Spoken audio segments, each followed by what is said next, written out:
ప్రియమైన ఆధ్యాత్మిక మిత్రులకు శ్రేయోభిలాషులకు మా మూర్తీస్ ట్రావెల్స్ సర్క్యూట్ ఛానల్ తరపున స్వాగత సుమాంజలి. ఈ వేళ మేము ఇటీవలే దర్శించుకున్న ఆంధ్రప్రదేశ్ రాష్ట్రంలోని డాక్టర్ బిఆర్ అంబేద్కర్ కోనసీమ జిల్లాలో నెలకొని ఉన్న కోనసీమ తిరుపతిగా పేరుగాంచిన ప్రసిద్ధ పుణ్యక్షేత్రము వాడపల్లి శ్రీ వెంకటేశ్వర స్వామి వారి ఆలయ విశేషాలు కొన్నింటిని వచ్చులుగా మీతో పంచుకుంటున్నాం రండి.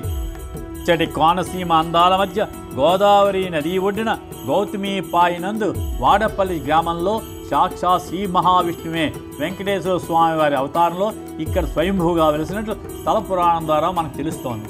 కోనసీమ తిరుపతిగా పేరుగాంచిన వాడపల్లి శ్రీ వెంకటేశ్వర స్వామి ఆలయంలో 7 శనివారాలు 7 ప్రదక్షిణలు చేస్తే 7 పుణ్యఫలాలు దక్కుతాయని భక్తుల ప్రగాఢ విశ్వాసము. ప్రతి శనివారం వేల సంఖ్యలో భక్తులు ఆలయంలో పూజలు చేస్తారు. ఈ నేపథ్యంలోనే ఈ ఆలయ విశిష్టత గురించి తెలుసుకుందాం. వాడపల్లి ఆలయంలో 7 వారాల వ్రతం చేసి 8వ వారం అభిషేకం చేసుకుంటే చాలా మంచిదని భక్తుల నమ్మకము. అందుకే ప్రతి శనివారం ఈ ఆలయాన్ని భక్తులు పోటెక్కుతారు.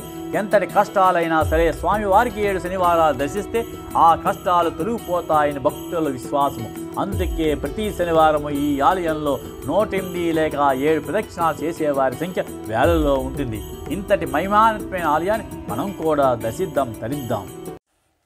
ఈ ఆలయంలో మూల విరాటు రాతి శిలకు బదులుగా ఎర్ర చందనంతో ప్రతిష్ఠింపబడి ఉంది. వాడపల్లి శ్రీ వెంకటేశ్వరుడిని కళ్యాణ వెంకటేశ్వరుడు అని కూడా పిలుస్తారు. ఈ ఆలయం నిర్మాణం ప్రత్యేకమైన శిల్పకళతో రూపొందించబడింది. ఇది పాండిత్యము మరియు శిల్పకళ సాంప్రదాయానికి అనుగుణంగా ఉండి తెలుగులో వైష్ణవ దేవాలయ నిర్మాణ శైలిని పోలి ఉంటుంది. వాడపల్లి ఆలయ స్థల పురాణం కూడా అనేక రమణీయమైన కథలతో నిండి ఉంది. ఈ ఆలయం గౌతమి నది ఒడ్డున ఉన్నందున పురాణాల్లో ఈ స్థలం ఎంతో ప్రాముఖ్యతను పొందింది. స్థల పురాణం ప్రకారము ఓ రోజు వైకుంఠానికి చేరుకున్న సనందాది మహర్షులు కలియుగంలో ధర్మం ఒంటి పాదంలో నడుస్తోందని, ప్రజలు ఆహార వ్యవహారాలకే ప్రాధాన్యత ఇస్తూ ఆచారహీనులుగా కలి ప్రభావంతో అధర్మబద్ధంగా జీవితం గడుపుతున్నారని, వారిని ఉద్ధరించే ఉపాయం సెలవిమని శ్రీ మహావిష్ణువును ఆర్థించారు. అప్పుడు శ్రీ మహావిష్ణువు కలియుగంలో మొదటిగా తిరుమలలో, దక్షిణ గంగగా పేరుగాంచిన గౌతమి గోదావరి తీరంలో నౌకాపురము అంటే వాడపల్లిలో అవతరించి భక్తులను ఉద్ధరిస్తానని అభిమించారు. మహర్షులు గోదావరి పుట్టిన ప్రాంతమైన నాసికా త్రయంబకం వద్ద తపమాచరించుకుంటుండగా వారిని అనుగ్రహించిన స్వామివారు ఎర్ర చందనము కొయ్యిలో లక్ష్మీ సహితంగా అవతరించారు. స్వామివారి ఆజ్ఞ మేరకు ఒక చందన పేటికలో ఉంచి గౌతమి ప్రవాహ మార్గంలో వదిలేశారని, ఇది వాడపల్లి చేరుకుందని స్వామివారు ఓ బ్రాహ్మణి కల్లో కనిపించి గౌతమి స్నానంతో పవిత్రులైన మంగళ వాయిద్యాలతో నౌకలో నదీ గర్భంలోకి వెళ్తే కృష్ణగరుడు వారిని చోట చందన పేటిక దొరుకుతుందని చెప్తారు. దీంతో ఆ ఆదేశాన్ని పాటించి నౌకలో నదీ గర్భంలోకి వెళ్ళగా చందన పేటిక లభించింది. దానిని తీరానికి తీసుకువచ్చి నిపుణుడైన శిల్పితో తెరిపించగా అందులో శంఖ చక్ర గదాధరుడైన లక్ష్మీ సహితైన దివ్యమంగళ విగ్రహం కనిపించింది. ఆ సమయంలో నారదే స్వయంగా వచ్చి ఆలయాన్ని నిర్మించినట్లు స్థల పురాణం ద్వారా తెలుస్తోంది. శ్రీనివాసుని స్వప్న సాక్షాత్కారము. ఒకసారి వర్షాకాలంలో విపరీతమైన వర్షాలు కురిసి గోదావరి నదిని వరద ముంచెత్తి నారదుడు నిర్మించిన ఆలయం నదీ గర్భంలో కలిసిపోయింది. ఆ రోజుల్లో పినబోతు గజేంద్రుడనే భూస్వామి కొన్ని పడవలకు అధిపతిగా ఉండేవారు.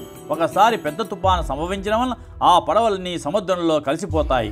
తన పడవలు సముద్ర గర్భం నుంచి బయటికి వస్తే వెంకటేశ్వర స్వామిని గోదావరి నది నుంచి బయటికి తీసి ఆలయం నిర్మించి ప్రతిష్ఠిస్తానని మొక్కుకుంటారు. ఆశ్చర్యకరంగా ఆ మరుసటి రోజు నౌకలన్నీ నదీ ఒడ్డుకు చేరడం వల్ల అన్నం మాట ప్రకారము స్వామివారికి ఆలయాన్ని నిర్మించారు పినబోతు గజేంద్రుడు. ఆలయ పునర్నిర్మాణము కొన్ని రోజులు గడిచిన తర్వాత ఆలయ పూజలు అర్చకులకు భారంగా మారాయి.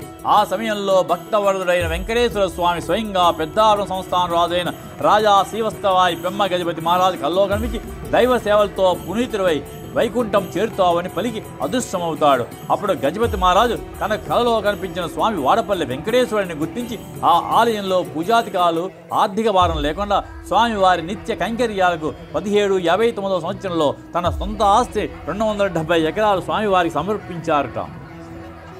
ఈ పుణ్యక్షేత్రంలో విష్ణువుకు నారదుడే వెంకటేశ్వరుడిగా నామకరణం చేసినట్లు స్థానికులు చెప్తారు.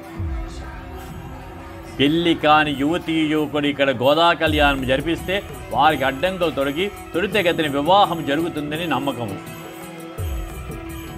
ప్రతి ఏటా చైత్రశుద్ధ ఏకాదశి నాడు శ్రీ స్వామివారి కళ్యాణ మహోత్సవం రంగరంగ వైభవంగా నిర్వహించబడుతుంది. ఈ వేడుకలో 7 రోజుల పాటు వివిధ ఆధ్యాత్మిక కార్యక్రమాలు జరుగుతాయి. ముఖ్యంగా శ్రీవారి ధ్వజారోహణము, అంకురార్పణము, ఎదురుకోళ్ళు, కళ్యాణము, రథోత్సవము, కొన్న వాహన మహోత్సవము, నిత్య బలిహరణ, గౌతమి నదిలో చక్రస్నానము మరియు శ్రీ పుష్పోత్సవము.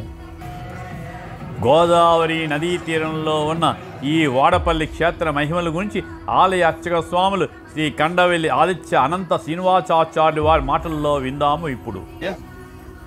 కోనసీమ తిరుమల డాక్టర్ బిఆర్ అంబేద్కర్ కోనసీమ జిల్లా కోనసీమ తిరుమల ఆశ్రపురం మండలం వాడపల్లి క్షేత్రం 7 శనివారాల వెంకన్న దర్శనం 7 జన్మల పుణ్యఫలం. ఇక్కడ స్వామివారు ఏకైక ఎర్రచంద్ర విగ్రహ రూపంలో ఉన్నారు.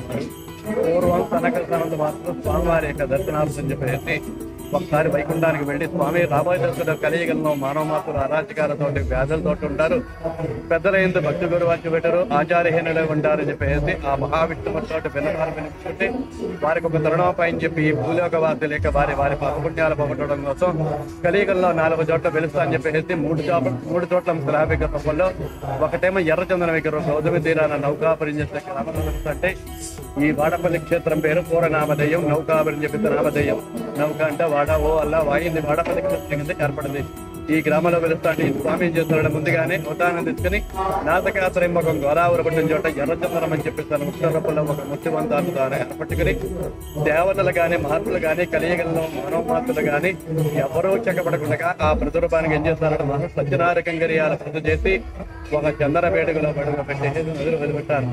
అది అలాగ కార్యక్రమం ఈ గ్రామంలో వచ్చేప్పటికి ఇసుకలో కప్పడిపోతే ఒకరోజు గ్రామస్తులకి భక్తులకి స్వప్నంలో కనబడి నేను ఇసుకలో కప్పడిపోన్నాను, నన్ను తీసి ఆలయ నిర్మాణ దక్షిణారకంగర్యాలతో నన్ను కొలుస్తూ ధరించినటువంటి వారికి ఎక్కడ కనపడపోతే వారి నిరాశతోటి వెనక్కి తిరిగి వచ్చేసారు.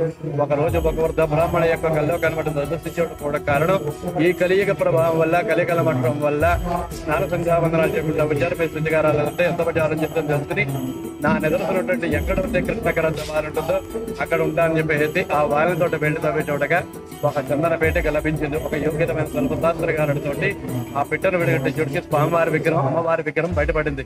నాడతాళాల వాయిద్యాలతోటి స్వామివారిని అమ్మవారిని తీసుకుని వచ్చారు. ఈ ఆలయం ఈ గ్రామం కూడా ఇంకా కిందకు ఉంటుంది గోదావరి తీరాన్ని ఉంటే ప్రతి సంవత్సరం ఆలయం గ్రామం కూడా కోసకోదు ఈ స్వామివారితో పట్టుకొచ్చి చేస్తారు. దీనిని ఆలయం మాట చెప్తుంది ఒక అగ్నికుల క్షేత్రుడు. ఆ అగ్నికుల క్షేత్రుడి పేరు పీనపోతు గజేంద్రుడు చెప్పేస్తారు. వ్యాపార వస్తుండగా ఈ గ్రామంలో చూడక పెద్ద గాలివాన వస్తే ఆ గాలివాన వల్ల తన రొక్కలన్నీ తలతోటికి చెల్లాచెదరికి అయిపోతే ఈ స్వామివారికి మొక్కుకున్నాడు. తను వచ్చిన వ్యాపార లాభంలో ఈ ఆలయం మాట చేస్తాడు. ఇదంతా పెద్దాపర్వ స్థానం రాధా ఉత్తబాయి జన్మచంద్రరాజు పెట్టి 1759వ సంవత్సరం ఈ యొక్క స్వామివారి దర్శించుని ఈ యొక్క స్వామివారి యొక్క వైభవం స్థల వాద్యం చేసి 270 ఎకరాల పట్ల మహారాజా వచ్చారు. ఆలయ అర్చకులకి మొత్తం అన్ని వర్ణాల వారికి ఇచ్చి వీరందరూ ఈ స్వామివారి కైంకర్యం చేసుకున్న వారి కార్యక్రమాలు చేసుకునేలాగా సంవత్సరంలో ఒకసారి ఫలత అనిపించేలాగా ఈ యొక్క స్వామివారి యొక్క కళ్యాణ మహోత్సవం ప్రతి సంవత్సరం చేతున్న ఏకాదశి రోజున శ్రీరామనవమి 3వ రోజున స్వామివారి యొక్క కళ్యాణ మహోత్సవం అత్యంత వైభవోత్సవంగా జరపబడుతుంది. రాష్ట్ర నలుమూంచి లక్షలాది మంది ఈ యొక్క స్వామివారి యొక్క కళ్యాణ కోసం జరుగుతుంటారు. ఇది కలియుగంలో ఇక్కడ 2వ స్వామివారిగా వెళ్తారు. ఈ స్వామి యొక్క ప్రత్యేకత ఏంటంటే క్రమం తప్పకుండా 7 దినవారాల స్వామిని భర్తగా దర్శించుకుంటే అనుకున్న కోరికలు నెరవేర్త మహిమానవితమైన స్వామివారు ఇక్కడ వచ్చే భక్త జనసంఖ్య 50 నుంచి 60 వేల మంది దాకా శనివారం రోజున స్వామివారిని దర్శించుకుంటారు. ఓం నమో వెంకటేశ్వర. ఇప్పుడు అర్చక స్వాములు శ్రీ పెద్దంటి వెంకట కృష్ణ జోగాచార్యుల చేతుల మీదుగా జరుగుతున్న శ్రీ వెంకటేశ్వర సహిత ఐశ్వర్య లక్ష్మీ హోమము, స్వామివారి దివ్య మంగళ నిరాంజనము, గోవింద నామస్మరణ తిలకించవచ్చు.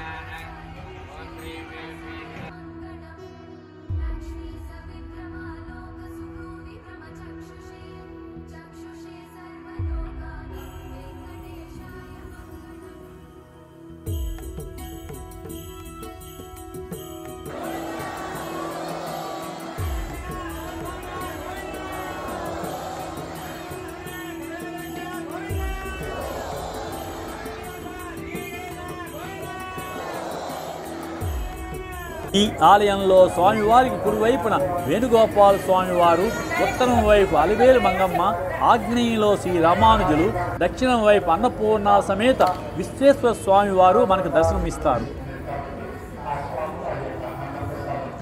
నిత్యము వేలాది మంది భక్తులు ముఖ్యంగా శనివారం నాడు స్వామివారి దర్శనానికి వచ్చి మాడవీధుల్లో 7 ప్రదక్షిణలు చేసి 7 వారాలు స్వామిని దర్శించి స్వామివారి సేవలో కొనియాడుతూ ఉంటారు. ఆలయ ప్రాంగణం అంతా హరినామ సంగంతో మారిమోగిపోతుంది.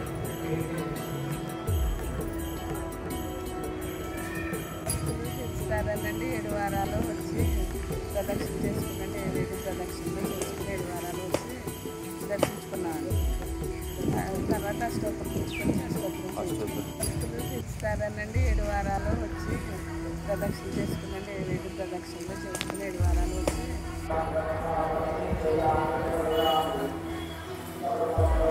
ఈ ఆలయంలో ప్రతిరోజు సుదూర ప్రాంతాల నుంచే భక్తుల సౌకర్యార్థము అన్నదాన వితరణ చక్కగా నిర్వహిస్తున్నారు దేవస్థానం వారు. ఈ నిత్య అన్నదాన పథకానికి విరాళాలు ఇవ్వదలసిన దాతలు దేవస్థాన కౌంటర్లో కానీ ఆన్లైన్లో కానీ నేరుగా సంప్రదించవచ్చు. అలాగే 101 రూపాయి చెల్లించిన భక్తుల పేరున 6 భక్తులకు అన్నదానం చేయబడును.